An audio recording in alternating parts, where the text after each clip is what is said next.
menceritakan tentang murid SMA bernama Ayato di mana dirinya merupakan pendekar pedang terkuat yang disegel kekuatannya. Bahkan Todo Kirin selaku peringkat pertama dapat dikalahkan padahal kemampuan pedangnya setara dengan kecepatan cahaya. Akibat terlalu kuat, Haruka selaku kakaknya memutuskan untuk menyegel kekuatan Ayato sejak dari kecil. Dalam artian ketika melawan Kirin, Ayato sama sekali belum mengeluarkan kekuatan yang sebenarnya. Halo semua, selamat datang di channel Swag pada alur cerita anime Gaku Sentoshi Asterix.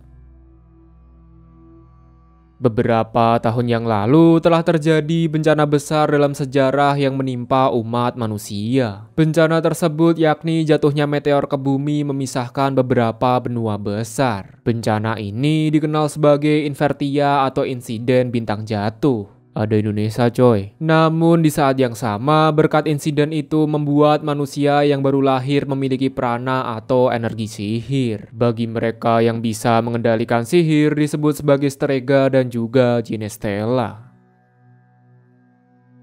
Ketika masih kecil, seringkali Ayato menghajar para murid akibat mereka mengejek kakaknya. Dikarenakan energi sihir yang terlalu besar membuat Ayato mampu mengalahkan para murid dengan sangat mudahnya. Walau begitu, tindakan yang dilakukan oleh Ayato adalah salah sehingga sang ayah melarang Ayato untuk bertarung lagi. Haruka selaku kakaknya juga setuju bahwa kekuatan digunakan untuk melindungi bukan untuk melukai. Ayato yang masih kecil belum paham akan perkataan yang dimaksud. Maka dari itu hingga Ayato mengerti untuk sementara waktu kakaknya menyegel kekuatan Ayato menggunakan segel 3 lapis. Sebab kekuatan dan energi sihir Ayato sangatlah besar sehingga segel 1 lapis saja tidak mampu menahan akan luapan itu. Di waktu yang sama setelah kekuatan tersegel, Haruka pergi meninggalkan Ayato dan hingga kini tidak diketahui Haruka berada di mana. Terakhir kali beredar kabar bahwa kakaknya mengikuti suatu pertarungan. Berdasarkan rumor itu, Haruka dikalahkan meninggalkan pedang Serveresta selaku pedang ilahi atau pedang legendaris. Memastikan akan rumor itu, Ayato yang kini sudah remaja pergi ke Akademi Seidokan untuk mencari tahu akan kebenarannya.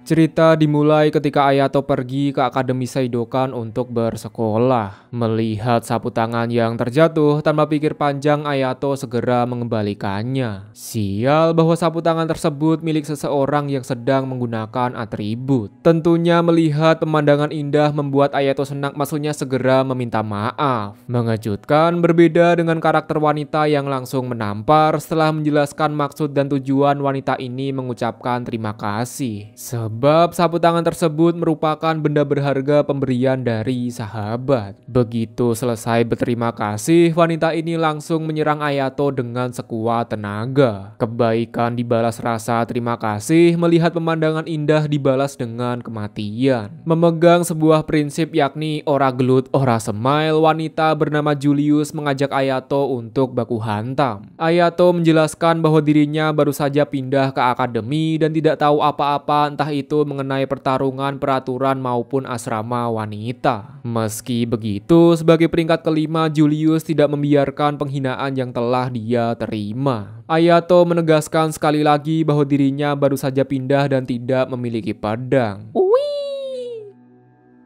Kelakuan siapa coba? Tidak diberi pilihan lain karena semua syarat telah terpenuhi. Ayato menerima tantangan dari Julius. Tak terjadi pertempuran sengit antara Julius melawan Ayato. Meski dari waktu ke waktu sihir api semakin cepat, tapi Ayato berhasil menghindari bahkan menangkis serangan dari Julius. Banyak orang berspekulasi bahwa Julius bertarung tidak serius. Padahal kenyataannya Julius dibuat kagum karena jika orang biasa sudah terpanggang oleh sihir api. Menyadari bahwa Ayato bukanlah murid biasa, Julius melancarkan sihir Geogres tepat ke arah Ayato. Mengejutkan bahwa serangan meriam api mampu ditebas, bahkan Ayato berhasil menjatuhkan Julius. Bukan untuk mengalahkannya, melainkan Ayato bertujuan melindungi Julius dari seseorang yang tidak dikenal.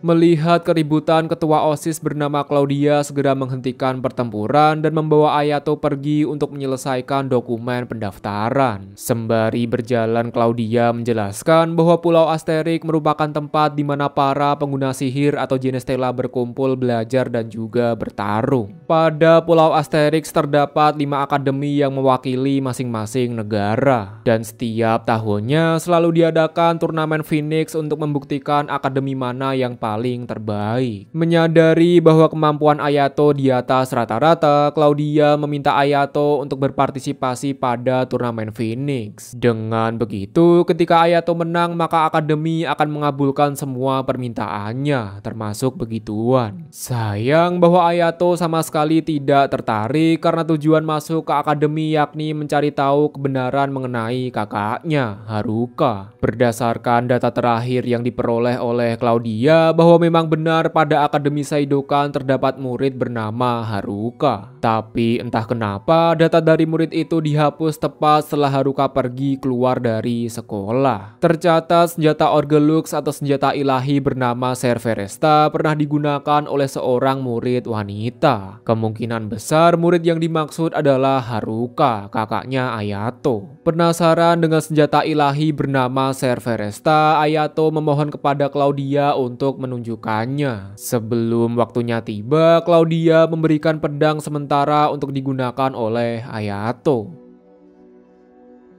Di hari pertama, Ayato memperkenalkan dirinya sebagai murid pindahan. Secara mengejutkan, pada kelas itu terdapat Julius selaku orang yang mengajak baku hantam. Meski masih marah atas insiden yang terjadi di asrama, tapi Julius berterima kasih karena Ayato telah menyelamatkannya. Sebagai bentuk terima kasih, Julius akan mengabulkan satu permintaan dari Ayato. Yabuki menjelaskan bahwa julukan sang putri bukanlah suatu candaan. Sebab Julius merupakan putri atau ratu pada kerajaan yang berada di negara Eropa. Berkat kekuatannya, saat ini Julius menempati peringkat kelima pada Akademi Saidokan. Berbicara mengenai pertempuran, Nayato mengucapkan terima kasih atas pedang pinjaman dari Yabuki. Lah, kok tahu? Hehe. Dari kejauhan terlihat Julius yang sedang ditantang oleh murid peringkat ke-9. Panggil saja murid ini sebagai Om Yanto. Berulang kali Om Yanto menantang Julius, namun selalu ditolak karena pasti berakhir dengan kekalahan. Sebenarnya Julius sama sekali tidak peduli dengan provokasi dari Om Yanto. Namun semua itu langsung berubah ketika Om Yanto menjatuhkan sapu tangan berharga pemberian dari sahabat. Julius menekankan bahwa dirinya datang ke akademi bukan untuk bermain, melainkan ada suatu kewajiban yang harus dilakukan dengan cara memenangkan turnamen Phoenix. Tidak ingin suasana semakin parah, Hayato segera menghampiri Julius untuk menyapanya. Tentunya melihat Ayato yang diajak duel padahal dirinya selalu ditolak, seketika membuat Om Yanto semakin menjadi-jadi. Namun berkat keberadaan dari Yabuki selaku klub koran memaksa Om Yanto dan kawan-kawan untuk mundur sementara waktu. Melanjutkan pembahasan, Yabuki bertanya apakah Julius memiliki partner untuk berpartisipasi dalam turnamen Phoenix. Sebab syarat dasar untuk mengikuti turnamen yakni jumlah peserta harus 2 orang, gak boleh kurang dan gak boleh lebih. Menjawab akan pertanyaan itu, Julius bilang bahwa saat ini dirinya belum menemukan orang yang cocok. Padahal kenyataannya Julius sama sekali tidak memiliki teman. Keesokan harinya ketika masuk kelas, Hayato bertemu dengan Sasamiya selaku teman masa kecil. Alasan Sasamiya masuk ke akademi yakni untuk melakukan uji coba atas senjata buatan ayahnya. Sebab ayahnya merupakan peneliti gila yang berfokus pada pembuatan senjata. Melihat keakraban Sasamiya dan juga Hayato seketika membuat Julius menjadi cemburu. Sesuai janji bahwa Julius akan memandu Hayato untuk berkeliling sekolah. Namun hal itu langsung dicegah dan alangkah baiknya Sasamiya saja yang mengajak Hayato untuk berkeliling mengingat mereka adalah teman masa kecil. Tapi janji tetaplah janji, sebagai seorang putri tidak boleh mengingkari janji. Ya udah sama aku aja. Tujuan Claudia datang kemari yakni mengantarkan formulir pendaftaran. Mencegah terjadinya keributan, Ayato meminta mereka berdua untuk menemaninya dalam berkeliling sekolah. Di sini klub ekstrakurikuler, di sini kantin, di sini gedung OSIS, dan di sini taman. Merasa haus setelah berkeliling ke sana kemari, Ayato pergi untuk membeli minuman dan daripada gabut, Sasamiya memastikan apakah benar Julius berduel dengan Ayato. Jika benar, sangat mustahil bagi Julius untuk tidak terluka. Julius yang tidak tahu kekuatan sejati dari Ayato hanya bisa merasakan kebingungan. Dikala suasana menjadi tegang, terdapat seseorang misterius yang menyerang mereka berdua. Terlihat dengan jelas bahwa serangan itu sangat mirip dengan serangan ketika berduel dengan Ayato. Tanpa membuang banyak waktu lagi, Sasamiya dan Julius langsung membalas dengan sekuat tenaga. Dengan menggabungkan kekuatan, seketika membuat penyusup tepar tertimpa batu bata. Aneh, setelah diselidiki oleh anggota OSIS, tubuh dari para penyusup menghilang tanpa meninggalkan jejak satu biji pun. Terlepas dari itu, sesuai janji, Claudia menunjukkan pedang Serveresta kepada Ayato. Pada ruang pengujian terdapat Om Yanto yang juga ingin mencoba pedang Serveresta. Begitu Om Yanto mengaktifkan pedang Serveresta, memicu resonansi segel pada tubuh milik Ayato. Secara singkat, setelah melakukan pengujian, kecocokan Om Yanto hanya mampu mencapai nilai 30%. Akibat terus dipaksa, kecocokan menjadi minus mengakibatkan pedang Serveresta menjadi marah. Bukan menyerang Om Yanto, melainkan pedang Serveresta malah menyerang Ayato. Menanggapi tantangan itu dengan sedikit usaha, Ayato mampu menancapkan pedang ke dalam tanah. Di saat bersamaan, parameter menunjukkan angka 97% dalam artian Ayato layak menggunakan pedang legendaris bernama Serveresta.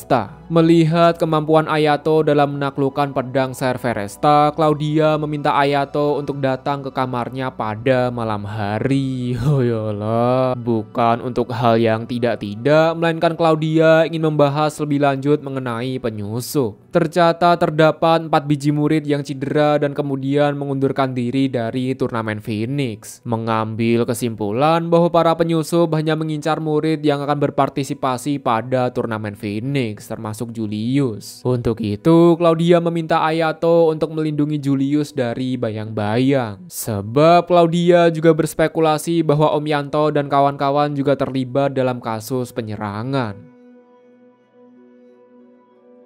Melanjutkan janjinya, Julius sudah bersiap mengajak Ayato untuk keliling kota. Sial, dikala istirahat, lagi-lagi Om Yanto menantang Julius untuk baku hantam. Teringat dengan perkataan dari Claudia, Ayato melakukan provokasi berharap Om Yanto akan membocorkan suatu informasi. Untuk menghindari keributan, para temannya segera menenangkan Om Yanto dan mengajaknya pergi dari sini. Setelah jalan-jalan ke sana kemari, hingga tak terasa hari pun menjadi sore. Dikala perjalanan pulang, terlihat beberapa biji preman yang sedang berkelahi. Mengejutkan, tiada angin, tiada hujan, secara tiba-tiba satu biji bandit menyerang Ayato. Menyimpulkan keadaan, Julius bilang bahwa mereka hanya berpura-pura membuat keributan, padahal mereka bersekongkol menyerang suatu target. Target yang dimaksud yakni Ayato dan juga Julius. Sebagai bentuk pembelaan diri dan seperti kata pepatah yakni ora gelut ora semai, Julius langsung meratakan mereka semua menggunakan sihir api. Dengan teknik ancaman, Julius bertanya tentang siapa pelakunya. Waktu yang tepat bahwa pelaku muncul tepat di depan mata. Tanpa membuang banyak waktu lagi, mereka berdua langsung mengejar para penyusup. Beruntung dari semua serangan yang dilancarkan, tidak satupun serangan dari penyusup yang mampu melukai Ayato dan juga Julius. Robek dikit nggak ngaruh. Akibat terjadi kejadian yang tidak mengenakan, Julius meminta Ayato untuk datang ke kamarnya pada malam hari. Sebagai catatan bahwa Ayato harus datang melalui jendela. Waduh. Sesampai di kamar tanpa pikir panjang, Ayato diminta untuk membuka baju. Bukan untuk hal yang tidak-tidak, melainkan Julius ingin menjahit baju yang robek terkena serangan dari penyusup. Dikala gabut, Julius bercerita bahwa tujuannya adalah mengikuti turnamen turnamen Phoenix, yakni untuk mencari uang demi membiayai panti asuhan. Kemudian Ayato bertanya kenapa nggak minta keluarga, lebih tepatnya pihak kerajaan, kan dirinya merupakan calon tuan putri. Julius bilang bahwa dirinya ingin hidup secara mandiri. Lagi pula jika meminta bantuan dana sekalipun juga pasti akan dipersulit, sebab panti asuhan tidak memberikan keuntungan bagi pihak kerajaan, ngapain dibantu. Lalu kenapa Julius sangat peduli dengan panti asuhan?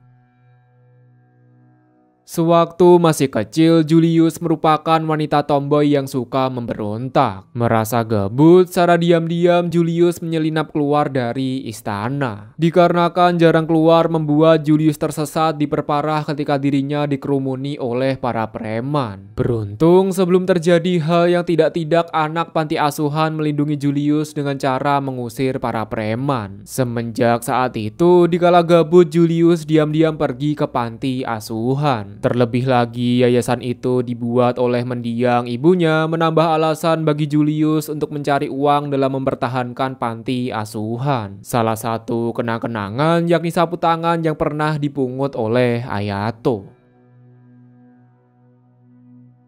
Keesokan harinya, secara tiba-tiba Julius mendapatkan sebuah surat misterius. Tanpa memberitahu apa isinya, ketika hari menjadi sore, Julius pergi sendirian. Mendengar kabar bahwa Julius menerima surat, Claudia bilang bahwa mungkin saja Julius berada dalam bahaya. Sebab ketika ada masalah, Julius tidak ingin merepotkan orang lain termasuk Ayato. Merasa khawatir akan kondisi Julius, tanpa pikir panjang Ayato segera pergi untuk mencarinya.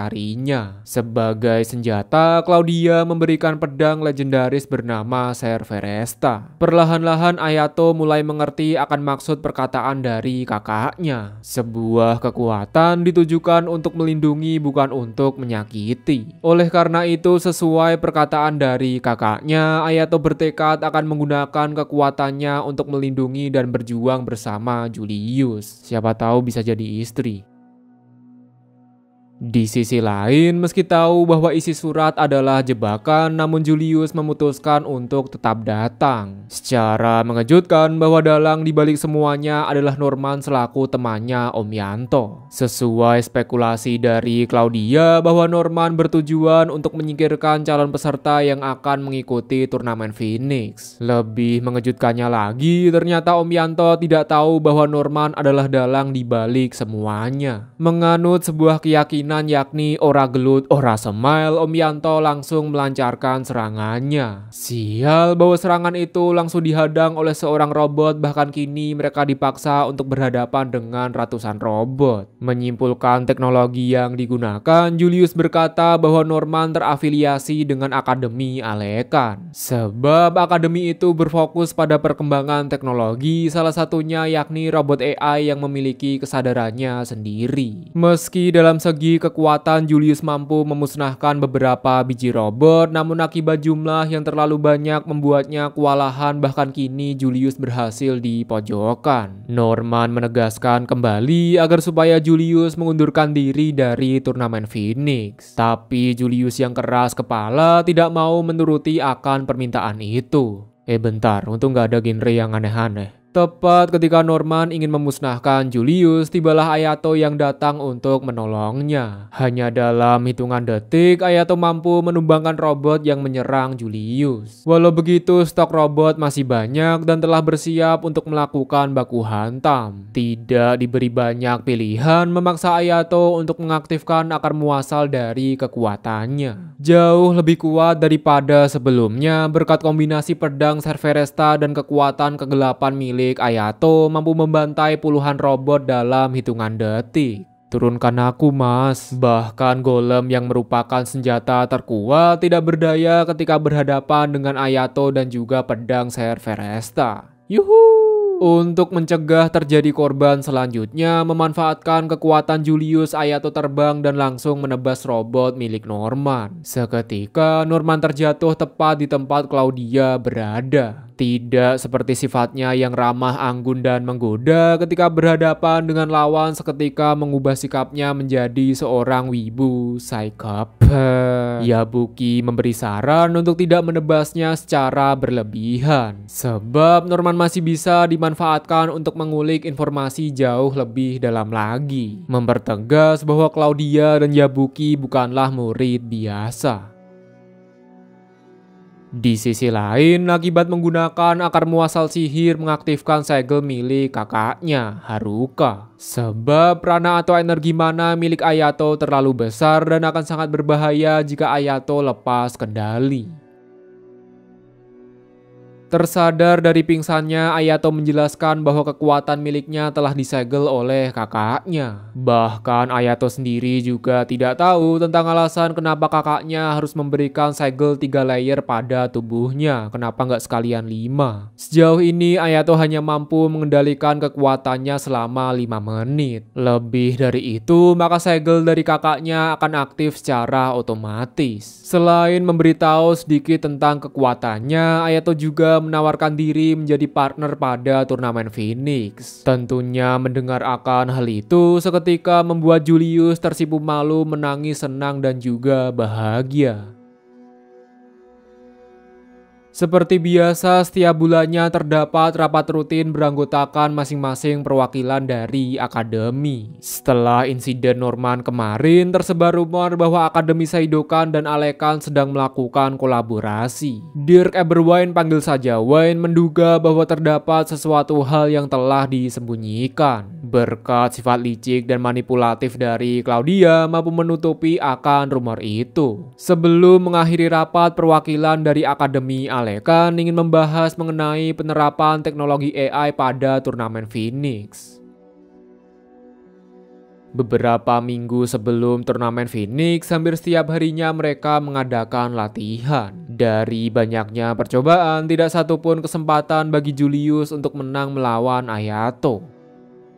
Setelah selesai latihan, Sasamiya dan Om Yanto datang untuk mengucapkan terima kasih. Sebab jika Ayato tidak datang, mungkin saja Om Yanto akan terluka parah. Dan untuk Sasamiya cuman gabut doang. Tak lama setelah itu datanglah Enersta dan juga Carmilla selaku peneliti dari Akademi Alekan. Selain datang untuk peresmian kolaborasi, Enersta ingin melihat orang yang telah meratakan robot buatannya. Enersta berbisik bahwa di kesempatan selanjutnya tidak akan mudah seperti sebelumnya. Yang kemudian Enersta memberikan hadiah kecil kepada Ayato. Seketika membuat Julius dan Sasamiya cemburu melihat akan hal itu. Melihat senjata milik Sasamiya membuat Carmilla penasaran kenapa dirinya menggunakan produk gagal. Carmilla juga bilang akibat pembelotan yang dilakukan oleh ayahnya Sasamiya membuatnya diusir dari Alekan dan dicap sebagai pengkhianat. Mendengar ayahnya dijelekan membuat Sasamiya semakin merasa emosi. Keesokan harinya karena terburu-buru membuat Ayato bertabrakan dengan seorang wanita imut bernama Kirin. Ada ular.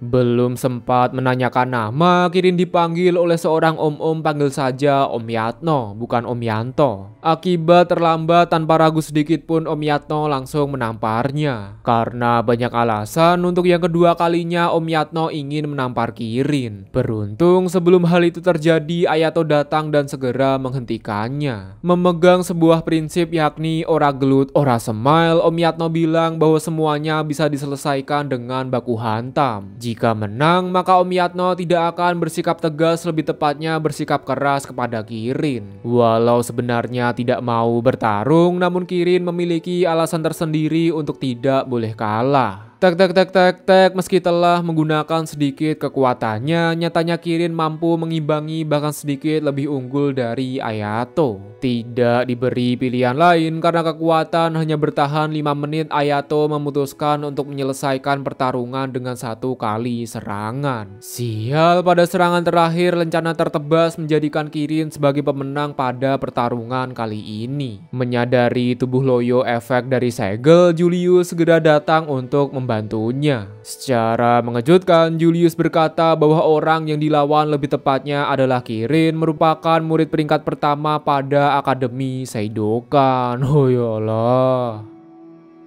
Menyadari pada pertandingan bahwa Kirin terpojok, Om Yatno memarahi serta menyuruh Kirin untuk tidak menjadi karakter NPC. Bagaimanapun, berkat arahan dari Om Yatno menempatkan Kirin di posisi pertama pada Akademi Seidokan.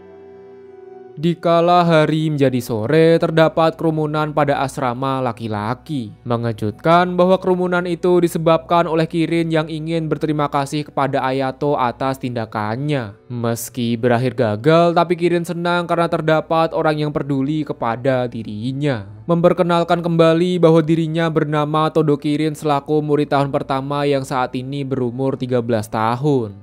Serius? Sembari mengantarkannya kembali ke asrama, Ayato berbicara mengenai aliran pedang keluarga Todo. Kirin dibuat heran kenapa Ayato bisa tahu tentang aliran pedang kuno. Ayato menjelaskan bahwa dari kecil dirinya belajar berbagai macam teknik pedang, bahkan teknik pedang yang digunakan oleh Kirin sekalipun. Menanggapi akan hal itu, Kirin juga tahu bahwa teknik pedang yang digunakan oleh Ayato termasuk teknik kuno. Menuju ke perbincangan serius, Kirin menjelaskan bahwa dirinya memiliki tujuan untuk menyelamatkan sang ayah meski harus diperalat oleh pamannya, Om Yatno. Untuk memperdalam hubungan, Kirin ingin berlatih pedang bersama Ayato. Tapi sebelum itu, Ayato harus meminta izin kepada Julius terlebih dahulu. Sebab mereka berdua adalah partner dalam turnamen Phoenix. Mendengar akan hal itu seketika membuat Kirin mengurungkan niatnya. Bagaimanapun, sesama murid peringkat atas tidak boleh saling mengungkapkan teknik rahasia. Sebagai alternatifnya, Ayato mengajak Kirin latihan ringan seperti lari pagi dan adu pedang hanya berdua saja. Hampir setiap harinya Kirin selalu berlatih berdua bersama Ayato. Hingga pada suatu hari, akibat kejahilan kecil dari Akademi Alekan memasukkan Ayato dan Kirin ke dalam situasi buset dengan mempertemukan mereka dengan kadal bertanduk. Mengejutkan ketika ditebas tubuh dari kadal bertanduk langsung regenerasi. Menyadari terdapat sesuatu hal yang tidak beres, menggunakan teknik pedang kilat, Kirin mencincang tubuh kadal bertanduk. Seketika menghancurkan core atau inti membuat kadal bertanduk mati tidak bisa pulih kembali. Sial, ternyata kadal bertanduk hanya mundur untuk sementara waktu. Parahnya, akibat serangan api menghancurkan jalan membuat Ayato terjatuh ke dalam sungai. Beruntung dengan sigap Kirin langsung menangkap Ayato yang tak lama kemudian Kirin juga ikut terjatuh. Terjatuh di pembuangan air membuat Kirin lemah tak berdaya karena dirinya tidak bisa berenang. Tak lama setelah itu datanglah bapaknya kadal bertanduk yang bernama T-Rex. Ingin terlihat keren di depan Kirin, Ayato segera mengeluarkan pedang Cerberesta mengayunkannya tepat ke arah T-Rex. Sial, sama seperti kadal bertanduk, T-Rex juga bisa regenerasi. Tidak diberi banyak pilihan, memusatkan mana ke dalam pedang, Ayato langsung menebasnya. Seketika T-Rex mati akibat core atau intinya berhasil dihancurkan. Namun di saat yang sama, sebagai akibat menggunakan akar muasal sihir mengaktifkan segel milik kakaknya, Haruka. Tersadar dari pingsan, Ayato bercerita mengenai kekuatan dan juga segel pada tubuhnya. Sebagai balasannya, Kirin bercerita alasan dirinya harus menjadi kuat yakni untuk membersihkan nama ayahnya. Dahulu kala terdapat perampok yang menyandra hingga mengancam Kirin. Sebagai orang tua, sang ayah refleks menghajar perampok hingga sampai membunuhnya. Aneh, insiden itu berakhir dengan penangkapan ayahnya Kirin karena dituding sebagai penjahat. Dan ketika disuruh cek CCTV, pihak berwenang tidak mau dan sepertinya juga tidak mau tahu. Udah kayak negara Maka dari itu, untuk membersihkan nama ayahnya, Kirin harus meraih peringkat pertama dan bekerja sama dengan Om Yatno dalam membebaskan ayahnya. Ayato memberi saran untuk menjalani hidup tanpa dipaksa oleh Om Yatno. Apapun keputusan yang diambil, selama keputusan itu berasal dari diri sendiri, maka Ayato akan mendukung bahkan membantunya. Berkat siraman rohani dari Ayato, Kirin berani menentang Om Yatno bahwa dirinya akan menjalani hidup sesuai dengan keputusannya sendiri. Meski hanya dimanfaatkan sebagai alat, tapi Kirin juga berterima kasih atas jasa dan bantuan Om Yatno selama ini. Bagaimanapun, berkat bantuan kecil dari Om Yatno membuat Kirin bisa menempati peringkat pertama. Langkah pertama dalam memulai hidup baru, Kirin menantang Ayato untuk berduel. Sebab Kirin ingin menjadikan Ayato sebagai orang pertama. Sebelum baku hantam, Ayato menegaskan bahwa dirinya tidak akan menggunakan pedang Serveresta. Meski overpower, tapi Serveresta tidak bisa menandingi kecepatan pedang milik Kirin. Tek tek tek tek tek, terjadi pertempuran sengit antara Kirin dan juga Ayato. Meski serangan Kirin setara dengan kecepatan cahaya, tapi Ayato mampu menangkisnya, bahkan mampu menyerang balik. Diketahui aliran Amagiri mampu menggunakan berbagai senjata seperti pedang, dagger, hingga tombak. Bahkan tanpa menggunakan kekuatan sejati, Ayato mampu mengalahkan Kirin dengan sangat mudahnya. Namun dengan kekalahannya menjadi langkah awal terbebas dari Om Yatno dan mulai hidup sesuai dengan keputusannya sendiri.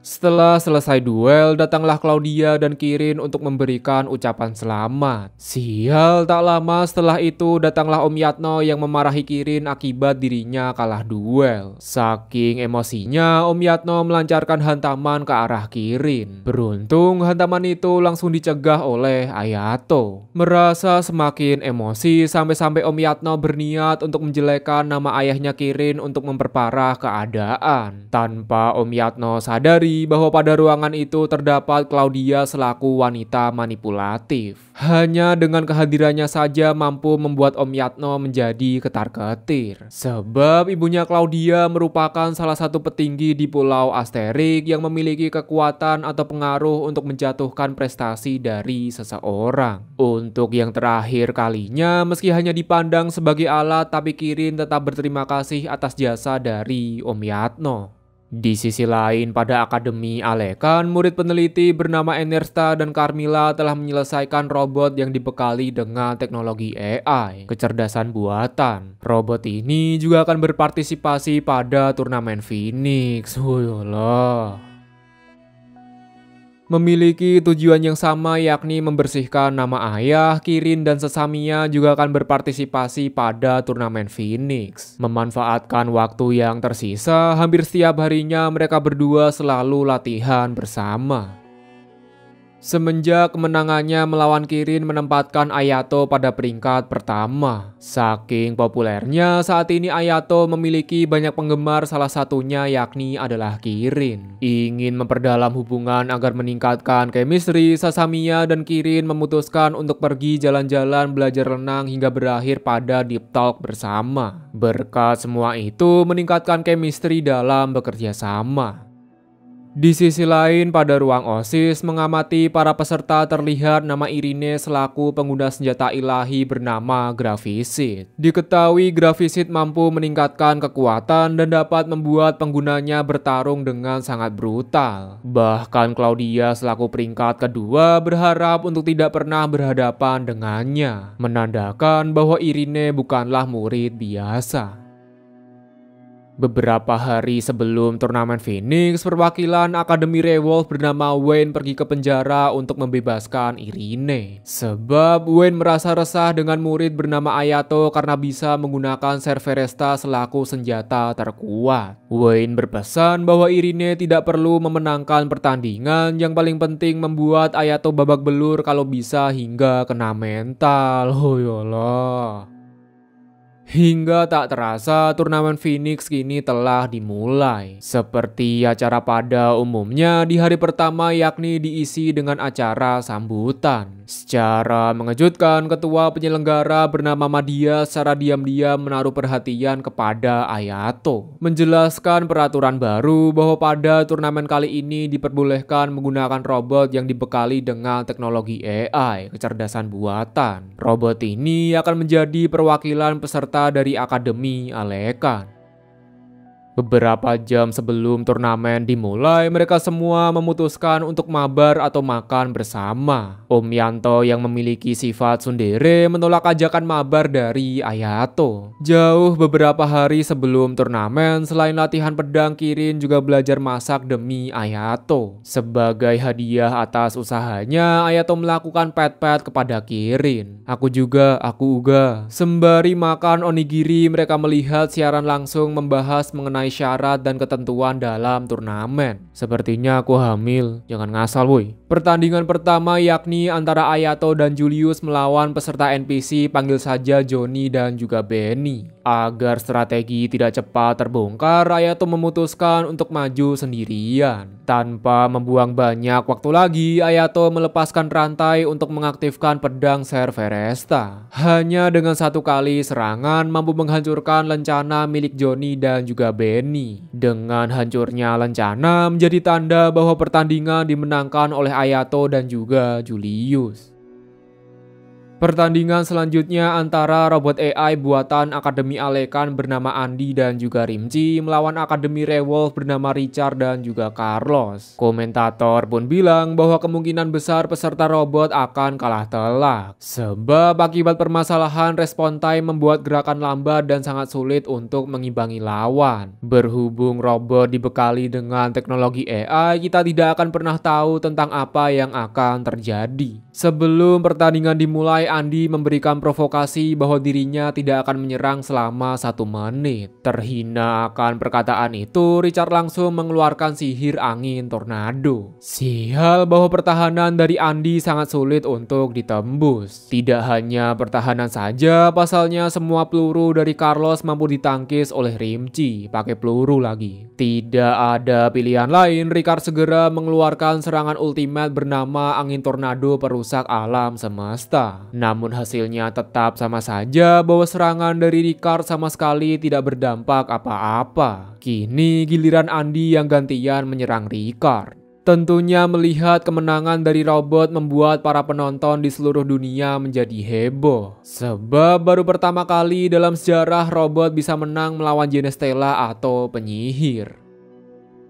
Pertempuran selanjutnya yakni antara Kirin dan Sasamiya melawan Lu Qing'an dan juga Lu Anjing. Komentator pun bilang meski baru berumur 13 tahun tapi Sasamiya terlihat tenang layaknya orang dewasa. Tanpa mereka sadari yang berumur 13 tahun itu adalah Kirin. Sialan. Merasa emosi, iri dan dengki dengan aset milik Kirin, Sasamiya akan melampiaskan semuanya kepada lawan. Meski senjata segede gaban, boom. Untuk Kirin, dirinya berhasil mengalahkan lawan dengan 1 kali tebasan. Yeay. Di sisi lain, di kala gabut, Julius dan Ayato memutuskan untuk keliling kota. Saking asiknya sampai-sampai mereka lupa bahwa sebentar lagi mereka akan bertanding. Di kala perjalanan menuju ke tempat turnamen, terdapat kerumunan orang yang sedang melihat orang baku hantam. Ternyata orang yang sedang berkelahi tidak bukan dan tidak lain adalah Irine. Melihat Ayato selaku target, dengan cepat Irine langsung menyerangnya. Beruntung sebelum terjadi keributan, Priscilia menghentikan kakaknya dan segera meminta maaf. Berdasarkan gerak-geriknya, Julius berspekulasi bahwa Irine sedang mengincar Ayato. Sebab beredar kabar kemampuan Ayato mulai ditakuti oleh beberapa akademi. Pertandingan selanjutnya yakni antara Julius dan Ayato melawan duo Queenville. Sama seperti biasa, agar strategi tidak terungkap, kali ini giliran Julius yang solo versus duo. Tek terjadi pertempuran ringan pada medan pertempuran. Hanya bermodalkan AFK di tempat ditambah sihir api, dengan sangat mudahnya Julius mampu mengalahkan mereka berdua. Bukan musuhnya yang terlalu lemah, melainkan Julius dan Ayato lah yang terlalu kuat. Tidak mau kalah dengan wanita lain, Julius juga membuatkan makanan untuk Ayato. Begitu dipuji bahwa makanannya sangat enak, seketika membuat Julius merasa senang. Sebagai hadiah atas kerja kerasnya, Julius juga minta dipet-pet oleh Ayato. Sembari menikmati makanan, mereka berdua menonton pertandingan antara Irine melawan om-om kita semua, Om Yanto. Seperti rumor yang beredar ketika Irine menggunakan senjata gravisit membuatnya menjadi kuat dan tidak terkalahkan. Dan benar saja, hanya dengan aura sabit mampu menjatuhkan lawan dengan memanipulasi gaya gravitasi. Meski begitu, Om Yanto yang bukan merupakan om-om biasa mampu melawan gravitasi bahkan berhasil memukul mundur Irine. Tidak ada pilihan lain agar lebih overpower Irine menghisap darah milik adiknya, Priscilia. Begitu menghisap darah, seketika membuatnya menjadi seorang wibu psikopat. Mengkombinasikan bola biji dengan kekuatan gravitasi, kali ini Om Yanto kesulitan untuk berdiri. Merasakan aura membunuh dari Irine dan daripada berakhir fatal, Om Yanto memutuskan untuk menyerah. Seketika membuat Irine kecewa bahwa kekuatan dari Om Yanto cuman segini doang. Di sisi lain, berkat usaha kerasnya dalam bertarung, sebagai perwakilan akademi, Claudia memberikan hadiah kecil kepada Ayato. Sial, baru bentaran doang terdapat panggilan dari Kirin yang bilang bahwa Sasamiya telah tersesat. Tidak ingin membuat Kirin khawatir, Ayato segera mencari di mana Sasamiya berada. Di perjalanannya, Ayato bertemu dengan Priscilia yang sedang dikejar oleh para preman. Priscilia bilang bahwa mereka adalah orang kasino yang sedang mencari kakaknya, Irine. Baru saja dibicarakan, datanglah Irine yang ingin menyelamatkan Priscilia. Mengira bahwa Ayato yang telah menyerang Priscilia, dengan cepat Irine segera menantangnya untuk baku hantam. Beruntung, lagi-lagi Irine disadarkan oleh Priscilia. Agar tidak terjadi kesalahpahaman, Ayato bilang bahwa dirinya sedang mencari temannya yang tersesat. Ingin membalas kebaikan dan sebagai permintaan maaf, Priscilia mengundang Ayato untuk makan malam di rumahnya. Anjas. Sebelum malam tiba, Irine pergi ke tempat Wayne untuk mempertanyakan akan janjinya. Janji yang dimaksud yakni Wayne harus melindungi Priscilia. Mencari alasan, Wayne pun bilang bahwa tidak semua orang menuruti perintahnya. Agar besok bisa bertarung tanpa rasa canggung, Irine bilang bahwa dirinya akan balas budi terlebih dahulu. Tepat setelah Irine pergi, Wayne meminta Neko untuk meramal masa depan. Diketahui ramalan dari Neko sangat akurat atau bersifat mutlak. Dan ramalan itu yakni Irine dan Priscilia akan menjadi pemenang pada turnamen besok. Oh yalah. Dikala hari menjadi malam, Ayato meminta izin kepada Julius untuk makan malam di tempat Priscilia. Agar harem Ayato tidak bertambah, Julius memutuskan untuk ikut mabar atau makan bersama. Sesampai di sana, mereka disambut dengan hangat oleh Priscilia. Berbeda dengan kakaknya yang sangat judes, bahkan senyum pun juga nggak mau. Setidaknya sebelum dirinya memakan masakan buatannya Priscilia. Langsung menuju ke inti pembahasan, dahulu kala Irine tinggal di sebuah desa yang menjadi medan peperangan. Akibat terjadi pertempuran brutal mengakibatkan Priscilia tertimpa oleh bangunan. Ajaib, meski terluka parah tapi tubuh Priscilia bisa kembali seperti semula. Dapat disimpulkan bahwa Priscilia merupakan strega atau penyihir yang lebih unggul daripada Genestella. Akibat kejadian itu, banyak para petinggi organisasi yang ingin melakukan penelitian pada tubuh Priscilia. Parahnya, pihak keluarga juga menjual Priscilia untuk diteliti oleh suatu organisasi. Merasa muak, Irine segera membawa Priscilia pergi dari rumah. Berhubung masih kecil dan tidak bekerja, membuat mereka kesulitan dalam mencari makan apalagi untuk bertahan hidup. Hingga pada suatu hari, Wen selaku sang raja tirani datang memberikan Orgeluk selaku senjata ilahi. Begitu dipegang, senjata gravisit merespon menandakan bahwa Irine merupakan orang yang layak. Wayne memberi tawaran jika mau bekerja untuknya, maka Wayne akan mengabulkan permintaan dari Irine. Ingin memberikan kehidupan yang layak untuk adiknya, tanpa pikir panjang Irine menerima tawaran itu. Membalas budi atas kebaikan dari Ayato, Irine memberitahu bahwa Wayne memerintahkannya untuk menghancurkan Ayato. Bagaimanapun, pengguna Serveresta harus dihancurkan sama seperti pengguna sebelumnya, Haruka. Irine berspekulasi Ayato diincar lancar karena Wayne pernah melihat pengguna pedang Cerberesta yang hampir tidak terkalahkan. Untuk itu, menggunakan cara licik adalah metode yang tepat untuk memusnahkan hingga melenyapkan pengguna Cerberesta. Berdasarkan pernyataan dari Irene mempertegas bahwa terdapat hal yang tidak beres yang telah terjadi kepada Haruka, kakaknya Ayato. Berhubung hari sudah menjadi malam, mereka berdua memutuskan untuk pulang ke rumah. Sekali lagi Priscilia berterima kasih karena telah diselamatkan serta meminta maaf atas kelakuan gak ada akhlak dari kakaknya. Mengungkapkan keresahannya, Priscilia bilang setiap meminum darah membuat sifat kakaknya perlahan-lahan mulai berubah. Semakin banyak menggunakan senjata grafisit membuat Irene terlihat seperti seorang wibu psikopat.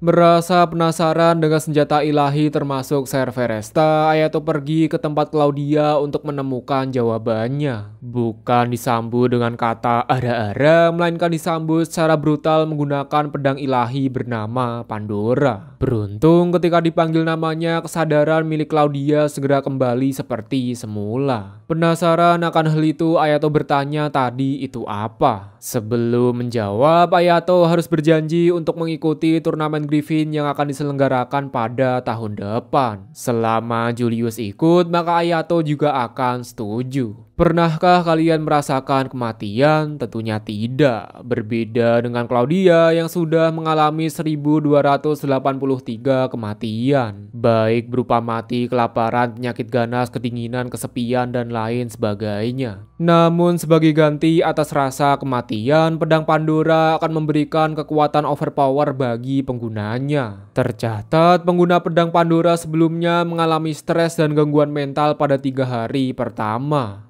Hanya Claudia saja yang mampu bertahan selama 1283 hari di mana setiap harinya selalu diperlihatkan dengan kematian. Kemudian Ayato bertanya bagaimana dengan senjata ilahi lainnya. Claudia menjawab bahwa pedang Cerberesta aslinya baik namun tsundere, Pandora licik sama seperti Claudia, dan untuk grafisit memiliki aura kegelapan dan mampu mengubah sifat hingga menguasai penggunanya. Hal itu juga yang menjadi dasar atas ketakutan dari Priscilia. Semakin sering Irene menggunakan senjatanya, maka perlahan-lahan akan mengubah sifatnya. Berhubung hari sudah larut malam, Ayato izin untuk pulang ke asrama. Padahal kalau mau, Claudia mengizinkan Ayato untuk menginap di tempatnya. Anjas.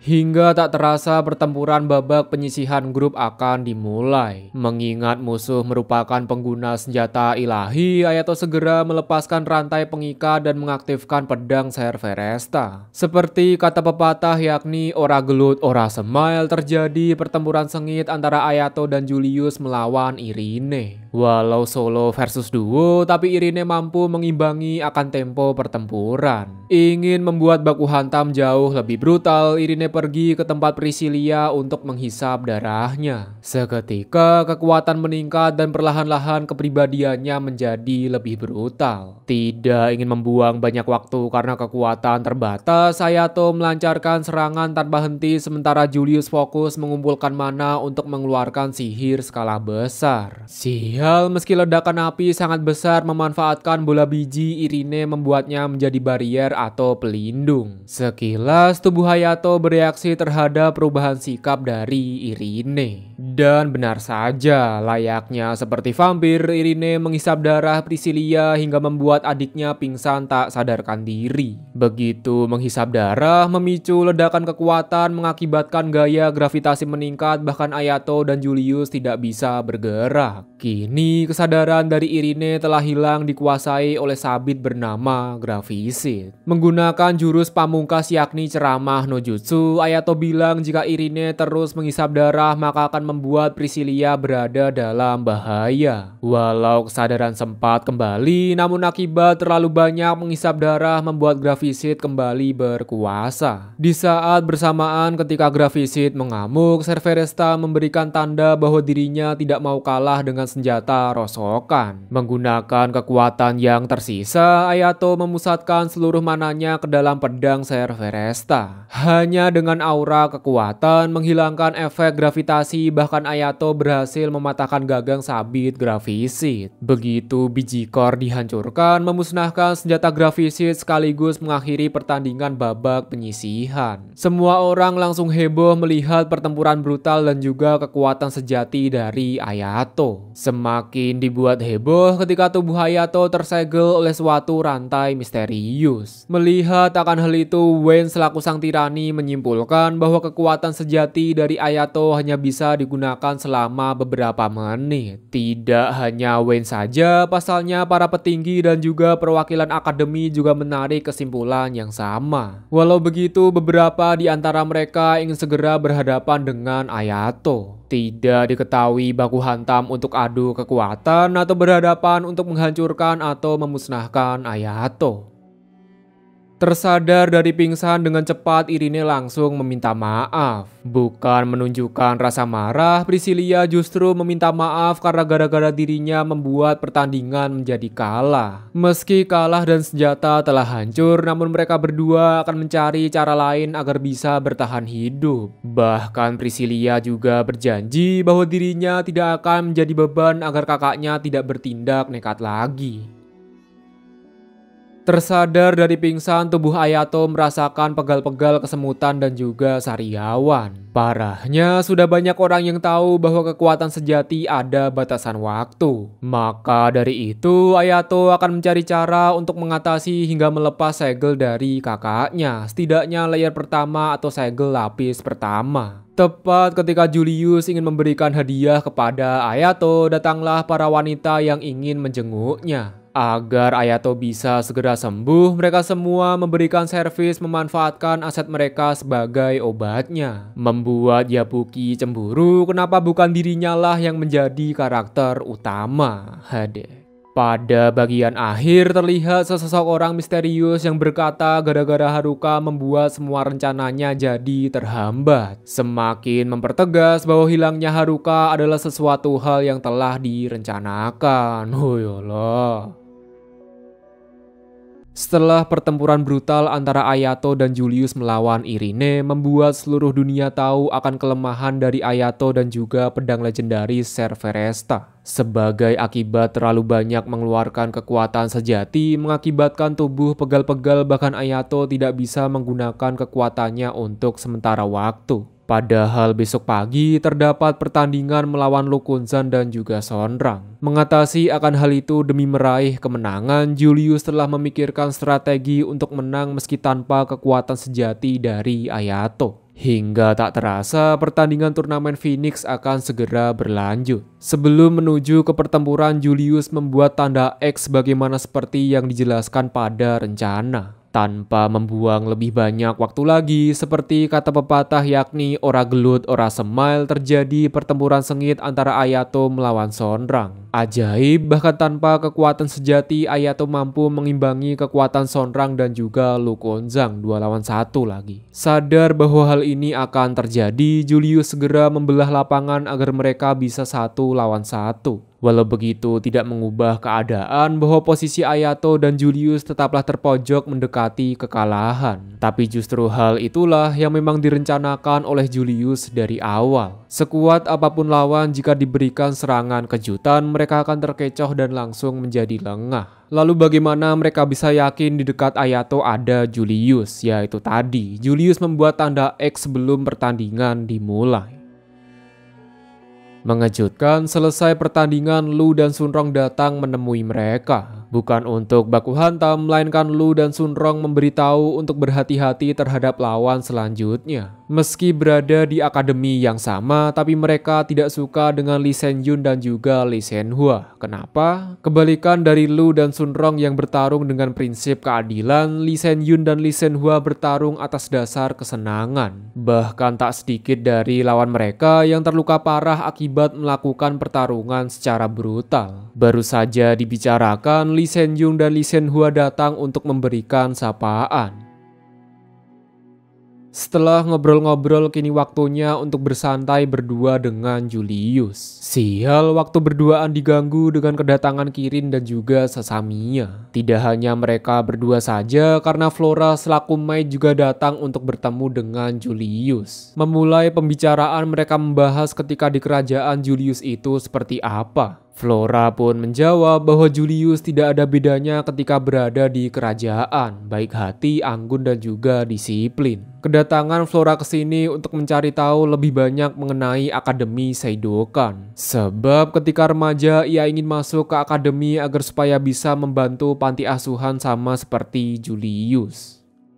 Dikala hari menjadi malam, lagi-lagi Ayato diingatkan dengan alasannya masuk ke dalam Akademi Seidokan mencari Haruka. Berhubung Dirk Eberwein selaku sang tirani tahu keberadaan senjata Cerberesta, Ayato segera menghubungi Priscilia, lebih tepatnya adalah Irene. Tujuannya cuma satu, Ayato ingin bertemu dengan Dirk Eberwein. Menutup pembicaraan, Irene berkata untuk berhati-hati terhadap Eberwein, sebab ia memiliki organisasi intelijen bernama Grimalkin yang terdiri dari para Dante atau julukan lain dari Strega. Strega julukan untuk perempuan, sedangkan Dante sebutan untuk laki-laki. Lebih parah, Irene juga berspekulasi bahwa Eberwein memiliki hubungan dengan Ophelia. Menurut rumor yang beredar, Ophelia termasuk Genestella terkuat yang belum pernah mengalami kekalahan, win streak. Keesokan harinya, Yabuki pulang dan memberi selamat kepada Ayato. Selain memberi ucapan selamat, Yabuki bilang untuk berhati-hati kepada Lee Kembar. Selain gaya pertarungan yang sangat brutal, Lee Kembar cenderung suka mempermainkan lawan dengan cara menyiksanya. Tak lama setelah itu, Julius menelpon Ayato mengajaknya untuk bertemu. Ia bilang bahwa Flora ingin mengajukan pertanyaan khusus kepada Ayato. Berhubung toko di daerah kota sangat ramai, Yabuki memberitahu toko sepi tapi berkualitas yang sangat cocok untuk pergi berkencan. Tanpa membuang lebih banyak waktu lagi, keesokan harinya Ayato, Julius, dan Flora pergi ke rumah makan untuk mabar, makan bersama. Langsung menuju ke intinya, Flora bertanya sudah sampai mana hubungan Ayato dengan Julius. Apakah masih dalam tahap PDKT atau sudah masuk ke dalam tahap Pada kenyataannya, pertanyaan yang dilontarkan oleh Flora berasal dari Jolber, kakaknya Julius. Sial, momen malu-malu kucing hancur ketika perwakilan dari Akademi Railwolf datang untuk bertemu dengan Ayato. Memperkenalkan diri, dia bernama Corona selaku sekretaris dari Dirk Eberwein. Sesuai permintaan dari Ayato, kedatangan Corona untuk mempertemukan Ayato dengan Dirk Eberwein selaku sang tirani. Langsung menuju ke intinya, Ayato bertanya apakah Eberwein tahu akan keberadaan dari Haruka. Menjawab akan hal itu, Eberwein berkata bahwa ia pernah melihat Haruka pada pertandingan Eclipse Festa. Mendengar kata Eclipse Festa membuat Julius terkejut karena Eclipse Festa merupakan pertandingan tanpa peraturan. Satu-satunya syarat untuk memenangkan pertandingan yakni lawan terluka parah hingga mendekati kematian. Lebih lanjut, Eberwein berkata pada pertandingan itu Haruka telah berhasil dikalahkan. Tidak diketahui apakah Haruka masih hidup atau tidak, tapi yang jelas kondisi Haruka terluka sangat parah. Menutup pembicaraan, Eberwein bertanya tentang apa hubungan Ayato dengan Madiyat. Seketika melihat ekspresi dari Ayato membuat Eberwein yakin bahwa ia memang tidak tahu apa-apa. Dikala perjalanan pulang dan daripada gabut, Corona bercerita bahwa di toko ia melihat wanita cantik bernama Flora. Dari pengamatannya, Corona sangat yakin bahwa Flora bukan merupakan murid dari Akademi Seidokan. Sekilas, Eberwein meminta informasi lebih lanjut mengenai Flora. Hoyolah. Mendapati kabar bahwa Haruka kalah dan kemungkinan besar ia mati membuat Ayato takut dan syok di saat bersamaan. Semenjak hal itu juga membuat Ayato tidak fokus dalam latihan memikirkan di mana Haruka sekarang dan kenapa Haruka pergi meninggalkan Ayato. Di titik ini Julius tidak memiliki pilihan lain selain meminta bantuan dari Sasamiya. Sasamiya bilang Haruka tidak mungkin meninggalkan Ayato karena benci. Sebab ketika masih kecil Sasamiya sangat tahu bahwa Haruka sangat mencintai Ayato. Melihat kertas tiket permintaan seketika mengingatkan Ayato dengan kenangan masa lalunya. Ketika masih kecil, Ayato bercita-cita untuk mengalahkan kakaknya. Walau sudah berusaha keras bagai nafas kuda, Ayato sama sekali belum mampu untuk mengalahkan Haruka. Frustasi karena tidak bisa menang, menggunakan tiket permintaan, Ayato menyuruh Sasamiya untuk membantu dalam melawan Haruka. Secara mengejutkan, berkat menggabungkan kekuatan, mereka berhasil memojokkan Haruka. Paling tidak, sebelum Haruka mengeluarkan kekuatan Sagara Setsu, memungkinkan ia untuk menguasai area di sekitar dan bergerak dengan kecepatan cahaya. Mengakhiri pembicaraan, Sasamiya berkata bahwa mereka harus melakukan balas dendam terhadap Haruka. Mungkin saja di titik ini, dengan menggabungkan kekuatan mereka bisa mengalahkan Haruka. Secara tidak langsung, Sasamiya berkata bahwa Haruka pasti masih hidup. Berkat perkataan itu juga mampu mengobati rasa gelisah pada hati milik Ayato.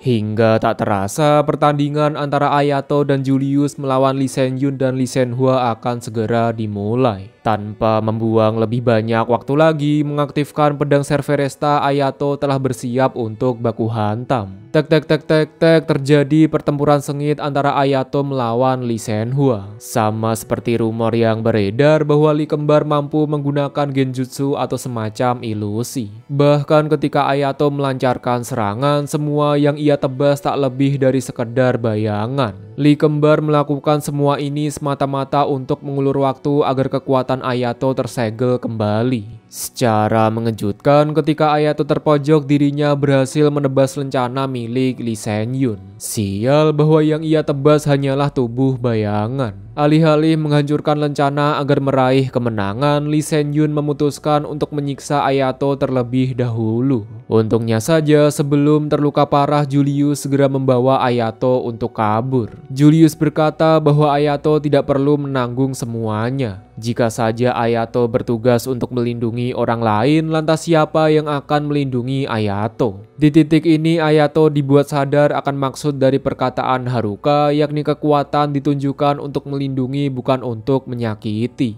Maka dari itu, Ayato meminta kepada Julius untuk mengulur waktu. Julius sendiri juga dibuat kaget karena baru pertama kali Ayato mau bergantung kepada seseorang. Sementara Julius bertarung sembari mengulur waktu, Ayato berusaha mengambil kunci untuk melepas segel. Walau kunci hanya bisa digunakan untuk melepas segel layar ketiga, tapi hal itu lebih dari cukup untuk mengalahkan mereka berdua. Mungkin sih. Di sisi lain, sembari menunggu, Ayato sadar Julius mengerahkan semua kekuatan dalam upaya untuk mengulur waktu. Sial, meski mengeluarkan serangan terkuat sekalipun tak mampu memberikan luka pada Lee kembar. Bahkan kini, Julius yang terpojok akibat ia telah kehabisan energi sihir. Seperti biasa, Lee kembar suka menyiksa lawan daripada mengakhiri pertandingan. Dirasa sudah cukup puas, kini waktunya bagi Lee Sen-yun untuk menghancurkan lencana. Tepat ketika Lee Sen-yun melancarkan sebuah serangan, tibalah Ayato dengan pedang legendaris bernama Serveresta. Walau seharusnya Ayato tidak dapat menggunakan Serveresta, berkat melepas segel layar ketiga memperpanjang durasi kekuatan sejati. Dari yang awalnya hanya 5 menit, kini Ayato dapat menggunakan kekuatan hingga 1 jam. Seperti kata pepatah, yakni ora gelut ora semail, mengaktifkan kemampuan Sagara Setsu sama seperti Haruka memungkinkan Ayato untuk menguasai area di sekitar dan melihat segalanya. Bahkan jimat kertas tak kasat mata dapat dihancurkan dengan mudah oleh pedang Serveresta. Tidak berhenti sampai di situ saja, serangan tak kasat mata dari Lee Sen-hwa juga tidak berarti apa-apa di hadapan Ayato. Panik dan marah di saat bersamaan, Lee Sen-yun memutuskan untuk mengerahkan semua kekuatannya. Memanfaatkan jimat yang tersisa, Lee Sen-yun membuat Geogres lalu menggandakannya. Seolah kemenangan adalah miliknya, Lee Sen-yun bilang sangat mustahil bagi Ayato untuk dapat menghindar. Menyangkal akan hal itu, Ayato berkata bahwa ia tidak perlu menghindar karena cukup memanjangkan pedang lalu menebasnya. Sebagai sentuhan terakhir, Ayato segera melancarkan hantaman ke wajah Lee Sen-yun karena ia merasa sangat kesal. Setelah meraih kemenangan, Flora memberikan selamat kepada Julius. Tak lupa, Claudia ingin memberikan hadiah spesial kepada Ayato, tapi Julius tidak tinggal diam. Berpindah sudut pandang, ketua penyelenggara turnamen Phoenix bilang bahwa acara kali ini telah memecahkan rekor pengunjung tertinggi. Bisa dibilang hal itu diakibatkan oleh Ayato dan juga keberadaan robot AI yakni Andi dan juga Rimchi. Aneh melihat Ayato seketika Madiat berkata bahwa Ayato adalah adik dari Haruka. Waduh. Menuju ke pertandingan selanjutnya yakni pertarungan antara Sasamiya dan Kirin melawan Andi dan juga Rimchi. Memberikan provokasi, Andi bilang bahwa ia akan memberikan kesempatan 1 menit kepada Kirin untuk menembus sihir pelindung. Bukan tanpa sebab, Andi sangat yakin bahwa pertahanan miliknya sangat sulit untuk ditembus. Dan benar saja, melancarkan beberapa serangan tak satupun tebasan dari Kirin yang mampu menembus sihir pelindung. Paling tidak sebelum Kirin menggunakan teknik pedang keluarga Todo yang memanfaatkan aliran pernafasan dan juga otot tubuh. Melanjutkan pertempuran meski dibekali pertahanan mutlak, nyatanya Kirin mampu menembus pertahanan milik Andi. Tidak ingin kalah dengan Kirin, Sasamiya di sisi lain juga mengeluarkan senjata mengerikan. Sementara suasana pertandingan semakin meriah, secara diam-diam terdapat Dante berupa asasin yang ditugaskan untuk menculik Flora. Lalu siapa dalang dibalik penculikan Flora? Pakai nanya. Ya siapa lagi kalau bukan sang tirani selaku Dirk Eberwein. Tujuannya apa? Hal itu akan kalian ketahui seiring berjalannya cerita. Melanjutkan pertarungan antara Sasamiya melawan Rimchi. Berhubung mereka berdua adalah tipe penyerang jarak jauh, maka pertempuran tak jauh dari tembak-tembakan. Secara mengejutkan, sama seperti Kirin bahwa Sasamiya berhasil memojokkan Rimchi. Sial, pada serangan terakhir Andi memindahkan pertahanan mutlak kepada Rimchi, mentiadakan serangan mematikan dari Sasamiya. Di titik ini Rimchi dibuat sadar bahwa Sasamiya dan Kirin bukanlah lawan yang bisa dianggap remeh. Tidak diberi pilihan lain selain menggunakan kekuatan fusion mengubah Andi menjadi Sam atau Samuel. Jauh berbeda dari sebelumnya, pada mode Sam kecepatan Andi meningkat hingga 10 kali lipat. Tidak hanya kecepatan saja, karena semua aspek seperti serangan dan pertahanan juga meningkat secara pesat. Berhubung Kirin dan Sasamiya sudah cedera, kini waktunya bagi Andi untuk menyelesaikan pertandingan. Bermodalkan 1 kali ayunan, Andi mampu mengalahkan mereka berdua dengan sangat mudahnya. Berpindah sudut pandang, setelah meraih kemenangan tiba-tiba Eberwein menghubungi Enersta. Langsung menuju ke inti pembicaraan, Eberwein mengajak Enersta untuk bekerja sama dalam mengembangkan robot AI. Sebagai gantinya, Eberwein akan memberikan suatu bingkisan agar Andi dan Rimchi dapat memenangkan pertandingan dengan mudah. Bagaimanapun juga tujuan utama dari Enersta yakni memenangkan pertandingan agar Andi dan Rimchi atau robot memiliki hak yang setara dengan umat manusia. Mendapati kabar bahwa Kirin dan Sasamiya telah kalah, dengan cepat Ayato datang untuk memberikan semangat. Aneh, walau beberapa jam telah berlalu tapi Flora sama sekali belum datang. Baru saja dibicarakan terdapat panggilan telepon yang berasal dari Flora. Tapi bukan suara Flora, melainkan suara asasin yang mengancam Ayato dan juga Julius. Jika mereka ingin Flora selamat, maka di pertandingan selanjutnya Ayato tidak boleh menggunakan pedang Cerberesta. Sebagai bukti bahwa permintaan telah terpenuhi, asasin menyuruh Ayato untuk mengajukan surat pembekuan darurat terhadap senjata Cerberesta. Jika saja senjata milik peserta dibekukan, maka secara otomatis senjata akan disita dan tidak boleh digunakan dalam kurun waktu yang telah ditentukan. Di titik ini Ayato tidak diberi pilihan lain selain menuruti perintah dari asasin. Dalam pikirnya, kemenangan bisa dicari tapi keselamatan dari Flora adalah prioritas utama. Berhubung terdapat Claudia selaku wanita manipulatif, ia memiliki rencana untuk melakukan manipulasi terhadap surat pembekuan. Dengan begitu, Ayato bisa menggunakan pedang Cerberesta bila mana keadaan sudah memungkinkan. Sementara Ayato dan Julius bertanding pada turnamen, Sasamiya dan Kirin akan mencari lokasi di mana Flora berada. Menuju ke pertandingan selanjutnya yakni antara Ayato dan Julius melawan Elliot dan juga Doroteo. Tanpa perlu banyak basa-basi, begitu pertandingan dimulai, Elliot segera melancarkan serangan kepada Ayato. Di sini Elliot bertanya kenapa Ayato tidak menggunakan pedang Cerberesta. Dikarenakan satu dan beberapa alasan, Ayato memilih untuk tidak menjawab. Bisa dibilang kecepatan Elliot setara dengan Kirin, tapi gaya pedang milik Elliot kurang matang dan jauh lebih rapuh dibandingkan dengan Kirin. Sadar bahwa Julius adalah lawan yang tidak boleh dianggap remeh, Doroteo mengeluarkan jirah besi yang mampu melakukan regenerasi secara otomatis. Sekuat dan sebrutal apapun serangan api, tetap saja jirah besi mampu melakukan regenerasi. Tek tek tek tek tek, terjadi pertempuran sengit antara Julius melawan Doroteo. Aneh, meski tidak terluka, tapi Doroteo mendadak terjatuh dari kuda. Bukan tanpa sebab, walau jirah besi mampu melakukan regenerasi, tapi ketika terkena api, pengguna tetap merasakan panasnya api. Dalam artian, selama bertarung, Doroteo menahan panas akibat terkena serangan api dari Julius. Daging panggang.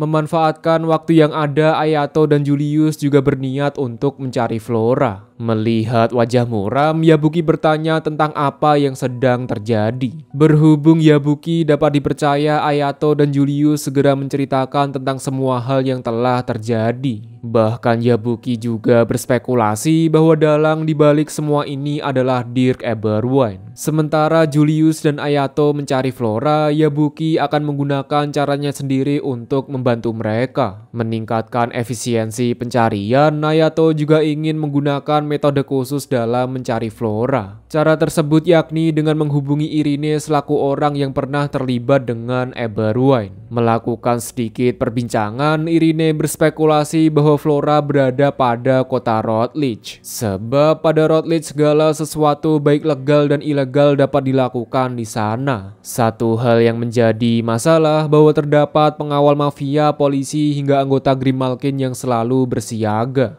Apapun itu, Ayato akan melakukan segala cara selama ia bisa menyelamatkan Flora. Tek tek tek tek tek, melakukan pencarian hanya untuk mendapati para pengawal yang mengejar karena Ayato terlihat sangat mencurigakan. Beruntung ketika terpojok terdapat seorang wanita yang ingin membantu Ayato. Setelah berlari ke sana kemari hingga sampailah mereka pada bangunan terbengkalai. Aneh bahwa wanita misterius tahu akan identitas dari Ayato. Bagaimanapun juga Ayato sangat terkenal dan sudah sewajarnya semua orang tahu dengan Ayato. Dikala suasana masih tegang, terdapat pria misterius yang diutus untuk menyingkirkan Ayato. Berdasarkan perkataan dari wanita misterius, pria ini bernama Nguyen selaku mantan siswa peringkat 7 pada Akademi Jinlong. Jinlong sendiri merupakan akademi di mana Li Kembar berada. Menganut sebuah kepercayaan yakni ora gelut ora semail, bukan menyerang Ayato tapi Nguyen justru menyerang wanita misterius. Secara mengejutkan, dengan sangat mudahnya bagi wanita misterius untuk membuat Nguyen menjadi lemah tak berdaya. Berhubung Ayato sedang mencari seseorang, dengan senang hati wanita misterius ingin membantunya. Satu hal syarat yang diajukan bahwa Ayato tidak boleh bilang ke siapapun mengenai identitas wanita misterius maupun kejadian saat ini. Berarti dua syarat dong. Begitu kesepakatan telah terjadi, wanita misterius mengungkapkan identitasnya bahwa ia adalah Sylvia selaku seorang idol sekaligus murid peringkat pertama pada akademi bernama Queenville. Secara singkat, menggunakan kekuatan pelacak, Sylvia berhasil menemukan lokasi di mana Flora berada. Demi membalas kebaikannya, Ayato meminta nomor WA agar supaya di suatu hari nanti ia bisa balas budi kepada Sylvia. Tanpa Ayato sadari bahwa tindakan yang baru saja ia lakukan yakni merayu seorang wanita, idol terkenal lagi.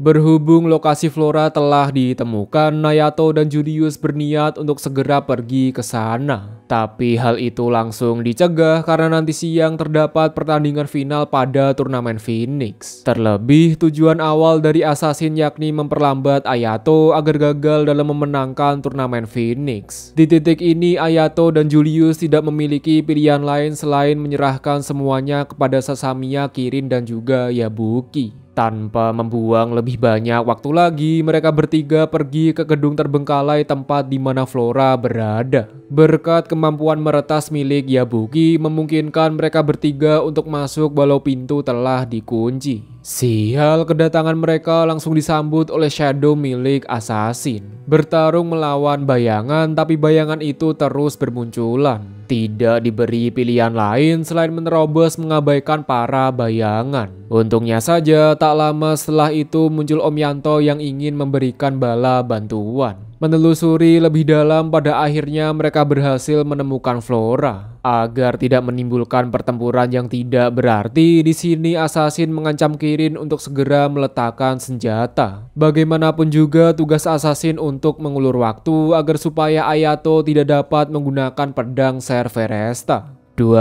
Secara singkat, dengan menggabungkan kekuatan, pada akhirnya Flora berhasil diamankan. Namun sebagai bayaran atas semua itu, tubuh Kirin terluka parah akibat terkena serangan dari Assassin. Di titik ini Kirin hanya memiliki satu kali kesempatan untuk mengalahkan Assassin. Jika saja serangan tidak kena atau gagal, maka hal itu merupakan akhir bagi mereka semua. Sial, bahkan ketika menggunakan serangan pedang ilusi sekalipun belum cukup untuk mengalahkan Assassin. Paling tidak sebelum Sasamiya melancarkan serangan lasernya. Walau begitu, serangan dari Sasamiya belum cukup untuk memusnahkan Assassin. Mengejutkan, dikala ingin melarikan diri terdapat Yabuki yang sedang menunggu Assassin. Berpikir bahwa Yabuki telah tewas, pada kenyataannya Assassin yang tewas akibat terkena serangan dari Yabuki. Hal ini semakin mempertegas bahwa Yabuki bukanlah sekedar murid biasa. Menuju ke pertandingan terakhir atau babak final, Julius mengucapkan terima kasih kepada Ayato. Berkat dirinya, Julius bisa berada pada titik ini. Memegang sebuah prinsip yakni ora gelut ora semai, terjadi pertempuran sengit antara Julius dan Ayato melawan Andi dan juga Rimchi. Di sini Andi dibuat heran kenapa Ayato tidak menggunakan pedang Cerberesta. Apapun itu, demi membuat Enersa selaku sang pencipta senang, Andi dan Rimchi akan membawakan sebuah kemenangan. Sial, tanpa menggunakan pedang Cerberesta, pertandingan terasa begitu berat. Begitu juga sebaliknya, posisi Andi dan Rimchi juga terdesak menerima serangan dari Julius dan juga Ayato. Tidak diberi pilihan lain selain menggunakan teknik fusion menjadikan Andi ke dalam mode Samuel atau Sam. Sebagai akibat melindungi Andi ketika proses penggabungan, lencana milik Rimchi hancur tertebas oleh Ayato. Jauh berbeda ketika melawan Kirin dan juga Sasamiya, kini pertahanan dan jangkauan serangan meningkat hingga 100 kali lipat. Di titik ini sangat mustahil bagi Ayato dan Julius untuk memenangkan pertandingan tanpa menggunakan pedang Cerberesta. Baru saja dibicarakan melalui ruang siaran, Claudia memberitahu bahwa Flora telah diamankan. Dengan begini, Ayato bisa bertarung secara brutal menggunakan pedang legendaris bernama Cerberesta. Dan benar saja, begitu pedang Cerberesta diaktifkan, semua serangan dari Andi dapat ditebas dengan sangat mudahnya. Ditambah lagi 2 melawan 1, membuat Andi terpojok hingga menuju ke ambang kekalahan. Aneh, meski tubuh mengalami kerusakan, tiba-tiba terjadi luapan kekuatan sama seperti Irine. Menyimpulkan keadaan, Ayato bilang bahwa pada tubuh Andi ditanamkan biji kor sama seperti senjata gravisit. Secara mengejutkan, berbeda dengan Irine yang lepas kendali, Andi bisa mengendalikan kesadaran beserta kekuatan dari biji kor. Membuat Enersta sangat senang karena robot buatannya telah melebihi umat manusia. Berkat kekuatan dari biji core meningkatkan kekuatan Andi secara signifikan. Bahkan bisa dibilang kondisi Ayato dan Julius saat ini sangat terpojok. Menuju ke penghujung pertandingan karena sama-sama terluka parah, Ayato dan Andi sepakat untuk mengerahkan semua kekuatan yang tersisa. Terinspirasi dari kemampuan fusion milik Andi dan juga Rimchi, Julius mengerahkan sisa kekuatannya kepada pedang Cerberesta. Seketika itu juga mengubah pedang Cerberesta ke bentuk ideal dengan apa yang diinginkan oleh Ayato. Tanpa membuang lebih banyak waktu lagi, terjadi pertempuran sengit bagian kedua antara Ayato melawan Andi. Aneh, meski pada serangan terakhir Ayato terjatuh ke tanah, tapi justru lencana milik Andi yang terbelah menjadi dua bagian. Dengan begini, turnamen Phoenix diakhiri dengan kemenangan milik Ayato dan juga Julius. Memberikan penghargaan kepada pemenang Phoenix Festa, Madiyat selaku ketua penyelenggara menyerahkan piala juara 1 kepada Ayato. Dari kejauhan terlihat Sylvia yang mengedipkan mata kepada Ayato. Di detik itu juga Ayato tersipu malu melihat kecantikan dari Sylvia. Anjas. Di sisi lain, mengkonfirmasi kembali akan kesepakatan, Dirk Eberwyn bertanya apakah Enersta mau bekerja sama dengannya. Jika saja Enersta mau menerima, maka Dirk Eberwyn akan memberikan biji core untuk mengembangkan robot AI. Berhubung Enersta ingin membuat robot yang mampu melebihi umat manusia, ia akan mempertimbangkan kembali akan tawaran itu.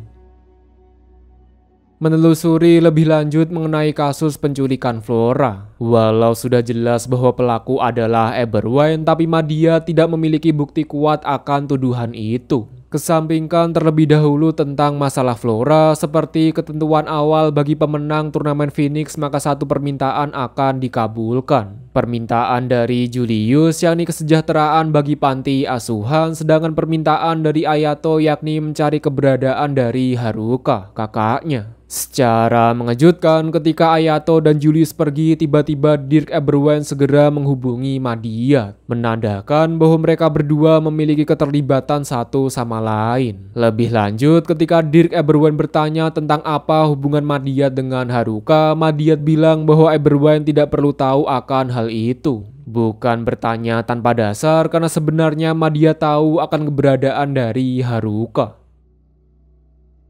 Dikarenakan dari kemarin baku hantam mulu dan berhubung libur panjang, Julius meminta mereka untuk pergi ke kerajaan Lisel Tania. Menyambut kedatangan Tuan Putri, para rakyat sangat antusias mengadakan parade di sepanjang jalan. Sesampai di rumah, Julius dibuat marah bukan main akibat perbuatan dari Jolbert, kakaknya. Sebab parade di kota seolah mengumumkan bahwa Julius dan Ayato telah resmi bertunangan. Sebagai bentuk permintaan maaf, nanti malam Jolbert akan mengadakan pesta dalam rangka menyambut kedatangan Tuan Putri. Sembari menuju ke kamar, Julius menjelaskan bahwa villa ini dibangun dari zaman kerajaan Suci Roma. Namun ketika negara sudah merdeka, kerajaan Suci Roma diambil alih dan berubah menjadi kerajaan Lisel Tania. Semenjak insiden Invertia, terdapat meteor langka kelas A yang jatuh di sekitar kerajaan Lisel Tania. Akibat dari itu, banyak perusahaan yang mengincar sumber daya dari kerajaan. Berhubung kekuatan militer hanya akan merugikan kedua belah pihak, organisasi Persatuan Perusahaan sepakat untuk membiayai kerajaan Lisel Tania. Sebagai gantinya, mereka boleh mengambil sumber daya alam berupa meteor kelas A. Sisi buruk dari perjanjian, hanya keluarga kerajaan saja yang menerima keuntungan sedangkan rakyat jelata ditelantarkan. Hal itu juga menjadi salah satu alasan kenapa Julius ingin memenangkan turnamen Phoenix. Selain ingin melindungi panti asuhan, ia ingin mengubah sistem pada kerajaan Lisel Tania. Sebelum menuju ke pesta, Claudia ingin mengadakan suatu diskusi bersama. Menuju ke inti pembahasan, Claudia bilang bahwa ia ingin mereka berpartisipasi pada turnamen Grips Festa. Berbeda dengan Phoenix Festa di mana 2 lawan 2, pada Grips Festa satu tim bisa beranggotakan 5 orang. Alasan kenapa Claudia mengajak mereka semua bukan murid biasa karena untuk memenangkan pertandingan tergolong sangat sulit. Sebab lawan mereka sangatlah kuat, salah satunya dari Akademi Queenveld tempat di mana Sylvia bersekolah. Ayato mau berpartisipasi jika saja Julius juga ikut serta. Di titik ini Julius tidak memiliki alasan untuk menolak akan ajakan itu. Sebab kesempatan ini merupakan momen yang tepat untuk meningkatkan pengaruh kerajaan Lyseltania agar tidak lagi menjadi boneka dari persatuan perusahaan. Hingga tak terasa pesta makan malam akan segera dimulai. Berhubung para tamu merupakan VIP, segala jenis senjata tidak diperbolehkan atas dasar keamanan. Menjemput para wanita, Ayato dikagetkan dengan pemandangan indah bagaikan berada di surga. Wow, melanjutkan pembahasan mengenai Lyseltania, saat ini posisi kerajaan tak lebih dari boneka perusahaan. Ditambah Joelberg yang tidak memiliki ambisi dalam politik membuat persatuan perusahaan senang karena kerajaan Lyseltania akan terus tunduk. Melihat Kirin yang sedang berada di situasi buset, dengan cepat Ayato segera pergi untuk menjemputnya. Iri dengan Julius, Kirin juga ingin bergandengan tangan dengan Ayato. Wow, aku juga mau. Sial, momen romantis dirusak ketika terdapat seseorang misterius yang bertanya apakah kalian ingin ikut serta pada turnamen Grips Festa. Jika benar, demi kebaikan bersama mereka harus segera mengundurkan diri. Berhubung tidak terjadi kesepakatan, tidak memberi pilihan lain bagi seseorang misterius untuk menyingkirkan mereka semua. Tek, terjadi pertempuran sengit antara mereka melawan hewan mitologi bernama Chimera. Berkat melepas segel layer ketiga memungkinkan Ayato dan kawan-kawan untuk mengalahkan Chimera meski tanpa senjata legendaris bernama Cerberesta. Menyelidiki lebih lanjut pelaku penyerangan kemarin malam bernama Gustav selaku teroris yang berasal dari organisasi bernama Jedas. Belum diketahui apa tujuannya, tapi yang jelas hanya organisasi khusus yang mampu memperkerjakan Gustav. Berhubung Claudia ingin mencari informasi lebih dalam serta Sasamia dan Kirin ingin berpatroli, momen yang tepat untuk berbicara dengan Ayato dan juga Julius. Tanpa perlu banyak basa-basi, Joelberg bertanya apakah Ayato mau menikah dengan Julius. Bukan sekedar guyonan belaka, Joelberg melakukan semua ini demi kebaikan Julius. Bagaimanapun juga Julius adalah calon ratu kerajaan Lyseltania. Cepat atau lambat Julius akan menikah dengan keluarga yang berasal dari persatuan perusahaan. Hal ini juga terjadi pada Joelberg karena pernikahannya dengan Maria semata-mata demi kepentingan politik. Sebelum semua itu terjadi, Julius masih memiliki kesempatan untuk menikah dengan orang yang ia cintai. Berhubung perdebatan tidak menemukan titik cerah, Joelberg mengganti topik menyuruh Julius untuk tidak mengikuti turnamen Grips Festa. Jika saja Julius berhasil memenangkan turnamen Grips Festa, maka pengaruh Julius terhadap kerajaan akan bertambah besar. Tentunya jika hal itu terjadi, persatuan perusahaan tidak akan tinggal diam, mereka akan memaksa Julius untuk segera menjadi ratu selanjutnya. Walau begitu, tidak mengubah tekad Julius untuk berpartisipasi ke dalam turnamen Grips Festa. Pergi mencari Julius, akhirnya Ayato menemukannya pada panti asuhan. Berdasarkan informasi dari Joelberg, ketika Julius marah, sedih, kesal, dan gelisah, dirinya akan pergi ke panti asuhan. Secara mengejutkan, berbeda ketika berada di akademi, sikap Julius sangatlah lemah lembut seperti Tuan Putri. Begitu juga para perawat yang sangat senang atas kedatangan dari Julius. Therese selaku pengurus sekaligus guru dari Julius mengucapkan terima kasih sebesar-besarnya atas insiden penculikan Flora. Aneh ketika Ayato bertanya rumah kaca, seketika mengubah raut wajah Julius dan segera pergi meninggalkan panti asuhan. Bertanya kenapa Julius sangat gelisah, ia mulai menjelaskan tentang semua keresahannya. Pada dasarnya Julius mengikuti turnamen Phoenix maupun Grips Festa untuk membebaskan kerajaan dari kutukan. Belum sempat menjelaskan kutukan yang dimaksud, pandangan Julius teralihkan ketika melihat seseorang yang sedang menaiki mobil. Berlari mengikuti mobil, mereka mendapati seseorang yang sedang berdiri di sekitar reruntuhan. Dia bernama Ophelia, selaku salah satu Genestella terkuat saat ini. Tidak diketahui apa alasannya, tapi Julius meminta Ophelia untuk segera kembali. Ophelia pun menjawab bahwa selama ini dirinya hanya mengikuti takdir. Untuk itu, dalam upaya mematahkan takdir, Julius akan mengalahkan Ophelia saat ini juga. Di dalam lubuk hati yang paling dalam, sebenarnya Ophelia juga ingin dikalahkan agar terbebas dari takdir yang mengerikan. Sial bahwa gelar Genestella terkuat bukanlah julukan belaka. Bagaimana enggak? Dengan sangat mudahnya, Ophelia mampu melumpuhkan Julius bermodalkan satu kali serangan. Tidak hanya Julius saja, pasalnya Ayato juga dibuat terpojok meski saat ini ia sedang memegang pedang Cerberesta. Tepat ketika Ophelia ingin memusnahkan mereka berdua, datanglah Gustav yang segera menghentikan pertarungan. Bukan untuk menyelamatkan, melainkan jika Gustav membunuh Julius dan Ayato, maka ia akan mendapatkan bayaran yang sangat tinggi.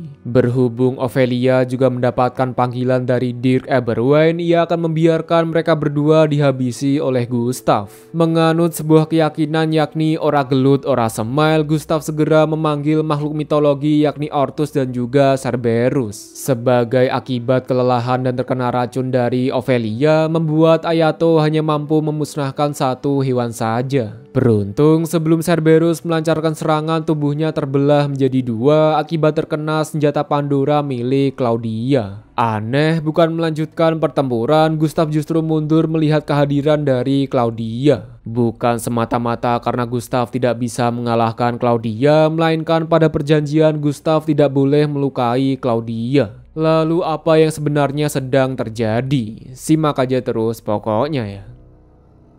Tersadar dari pingsan, Ayato mendapati dirinya sedang berada di kamar bersama Sasamiya dan juga Kirin. Ayo, habis ngapain? Tak lama setelah itu, Julius datang untuk memeriksa kondisi Ayato. Di titik ini, Julius tidak memiliki pilihan lain selain menceritakan hubungannya dengan Ophelia. Sewaktu masih kecil, Ophelia merupakan anak periang ceria dan suka dengan bunga. Salah satu benda pemberian dari Ophelia yakni sapu tangan yang pernah dipungut oleh Ayato serta rumah kaca merupakan tempat favorit bagi Ophelia. Sial bahwa kebahagiaan abadi tidak ada pada dunia ini. Bagaimana enggak? Salah satu peneliti gila bernama Magnum Opus ingin melakukan uji coba dalam membuat Genestella buatan. Berhubung panti asuhan di bawah kendali dari persatuan perusahaan, mereka membawa Ophelia untuk dijadikan subjek uji coba. Melakukan beberapa percobaan, Magnum Opus berhasil menciptakan Genestella buatan. Bahkan kini, Ophelia telah menjadi Genestella terkuat yang ada di dunia. Lebih parah, semakin sering Ophelia menggunakan kekuatan, maka kekuatan itu perlahan-lahan akan menggerogoti ingatan, mengubah kepribadian milik Ophelia. Alasan Julius ingin mengalahkan Ophelia agar kekuatan buatan tidak menggerogoti kepribadian atau ingatan milik Ophelia. Sial, dikala asik bercerita terdapat kabar bahwa hewan mitologi mulai bermunculan pada kota seberang. Kota seberang merupakan tempat rakyat jelata berada. Tanpa membuang lebih banyak waktu lagi, mereka semua segera bersiap untuk melakukan baku hantam. Sementara Sasamiya dan Kirin memberikan dukungan, Julius dan Ayato akan bertarung pada garis depan. Berhubung hewan kroco tidak mempan terhadap Ayato, kali ini Gustav memanggil makhluk mitologi terkuat bernama Hydra. Sama seperti pada mitologi bahwa Hydra memiliki kemampuan regenerasi yang sangat cepat. Tek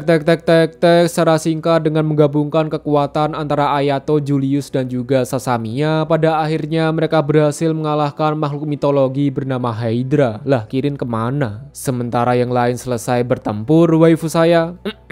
Maksudnya Kirin telah berhasil menemukan Gustav. Hanya bermodalkan satu kali serangan, Kirin mampu melumpuhkan Gustav dengan sangat mudahnya. Aduh ya seng.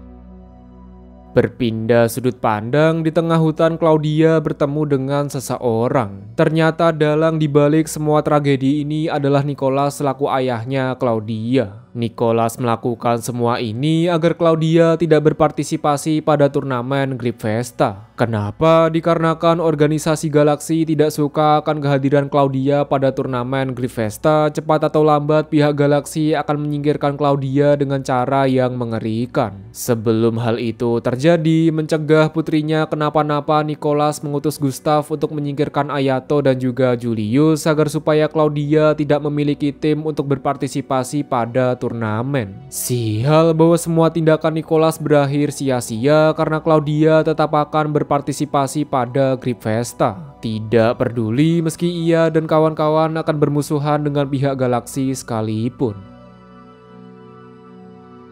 Berhubung liburan telah selesai, mereka semua akan kembali ke Akademi Seidokan. Melihat tekad dari adik tercinta, Jolbert berkata jika Julius memenangkan turnamen Gripfesta, maka Jolbert akan serius mengurus masalah politik agar Lyseltania tidak menjadi boneka dari persatuan perusahaan. Secara mengejutkan, tiba-tiba Ayato mendapatkan panggilan dari Madiat bahwa ia telah menemukan Haruka. Tanpa perlu banyak basa-basi, sesampai di negara Jepang, Ayato segera pergi ke rumah sakit pusat Asterik tempat di mana Haruka dirawat. Madiat berkata bahwa 5 tahun yang lalu pihak rumah sakit mulai merawat Haruka. Sejak saat itu juga kondisi tubuh bagaikan orang mati karena kekuatan sejati tersegel oleh dirinya sendiri. Sejauh ini pihak rumah sakit belum menemukan cara untuk melepas segel. Sebab Haruka memiliki kemampuan segel terkuat yang ada di dunia. Bukti dari kekuatan itu yakni segel 3 layer milik Ayato. Dikala gelisah melihat kondisi dari Haruka, tiba-tiba terdapat seseorang yang berkata bahwa ia bisa menyembuhkan Haruka. Memperkenalkan diri, wanita ini bernama Hildajen atau yang lebih dikenal sebagai Magnum Opus selaku ilmuwan gila yang mengubah Ophelia menjadi Genestella terkuat. Jika saja Ayato mau bekerja sama, maka ia akan melakukan segala cara untuk menyadarkan Haruka.